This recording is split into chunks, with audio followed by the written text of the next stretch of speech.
ये दूसरा प्रश्न है। नीचे दी गई आकृति में AB समानांतर CD है। आप देख रहे हैं कि AB है और समानांतर क्या है, CD है। समानांतर उसे कहते हैं जब ये दोनों के बीच की जो दूरी है, अगर मान लो इस तरीके से मैं डिफरेंस बनाऊं, दूरी बनाऊं, डिस्टेंस, तो ये हर जगह क्या होगा, आपस में बराबर होगा। इसे ही हम कहते हैं समानांतर। तो AB समानांतर क्या है, CD है। साथ ही साथ दिया हुआ है कि CD, यानी कि जो CD है वो समांतर किसका है, EF का है। तो इसका मतलब है कि AB समानांतर CD है और CD समानांतर EF है, यानी ये तीनों ही जो लाइन दिए गए हैं ये सब आपस में पैरेलल है। साथ ही साथ क्वेश्चन में कह रहा है इसके अतिरिक्त EA परपेंडिकुलर AB, EA जो है E से लेकर A तक जो जा रहा है वो AB पर परपेंडिकुलर है, का मतलब 90 डिग्री बना रहा है। इससे एक साफ बात पता चलता है कि अगर ये 90 है तो यहां भी 90 हो जाएगा।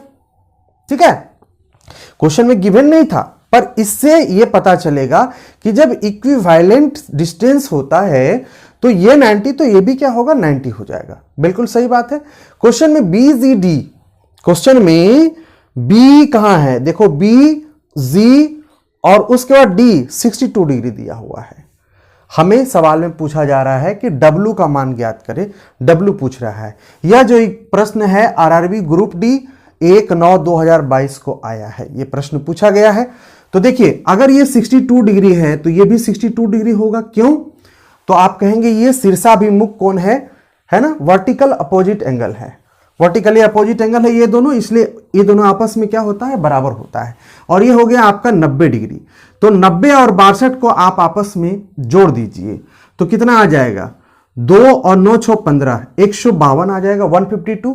और पूरे ट्राइंगल की बात मैं करूं, ये ट्राइंगल जहां मेरा हाथ चल रहा है, आप देखिए GEC ट्राइंगल में टोटल 180 डिग्री का माप होगा। 180 डिग्री में ये 62 यानी 62 और 90 को ऐड करके घटा दीजिए, 10 में से 2 गया तो 8, 7 में से 5 गया तो 2, 28 डिग्री इस क्वेश्चन के आंसर होंगे, जो कि ऑप्शन नंबर A में है।